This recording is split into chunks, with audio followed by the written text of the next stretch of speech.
সর্ব সাধুগুরুর শ্রীচরণে দণ্ডবোধ প্রণিপাত। আজকে আমরা জগদানন্দ পণ্ডিত বিরচিত শ্রী শ্রী প্রেম বিবর্ত বিলাস গ্রন্থের দ্বাদশ অধ্যায়ের সমাপ্তিতে এসেছি।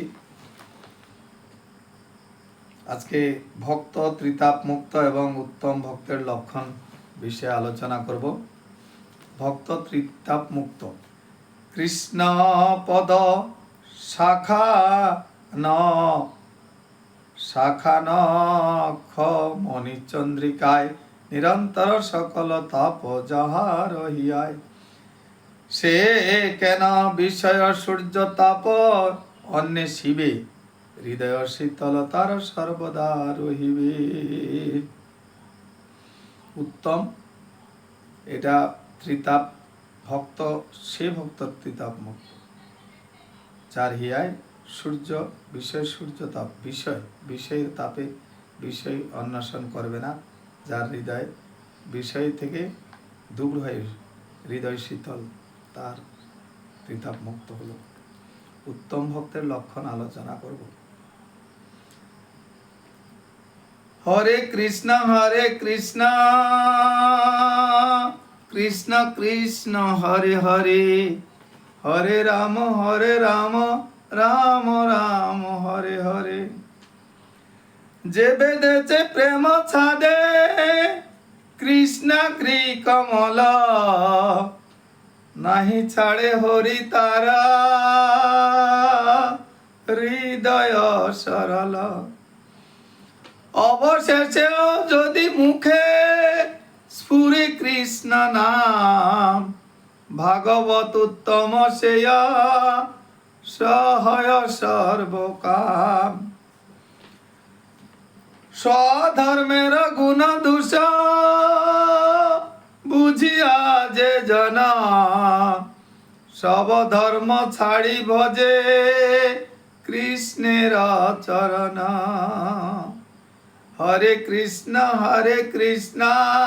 কৃষ্ণ কৃষ্ণ হরে হরে, হরে রাম রাম রাম হরে হরে। সেই তাই উত্তম ভক্ত,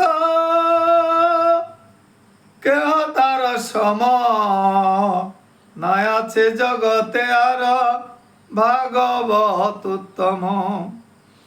কৃষ্ণের স্বরূপ আর নামের স্বরূপ, ভক্তের স্বরূপ আর ভক্তির স্বরূপ।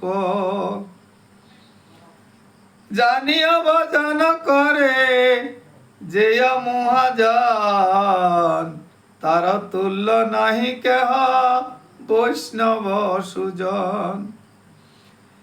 স্বরূপ না জানে তবু অন্যান্য ভাবেতে, শ্রীকৃষ্ণের সাক্ষাৎ ভজে নাম স্বরূপেতে। তিহ ভাগবত উত্তম বলি জানিবে রে ভাই, এই আজ্ঞা দিয়াছে না চৈতন্য গোসাই। হরে কৃষ্ণ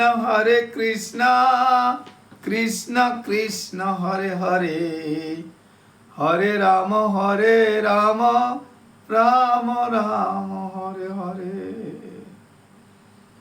হরে কৃষ্ণ। শ্রী শ্রী বিবর্ত বিলাস গ্রন্থের দ্বাদশ অধ্যায়ের আজ সমাপ্ত। আগামী কল্য থেকে আমরা ত্রয়োদশ অধ্যায় গৌর দর্শনের ব্যাকুলতা আলোচনা করব। হরে কৃষ্ণ কৃষ্ণ কৃষ্ণ হরে হরে, হরে রাম রাম রাম হরে। হরে নাম হইব কেবলম, করুণাস্তৈব নাস্তৈব গতিরন্যথা। হরি বল। হরে কৃষ্ণ।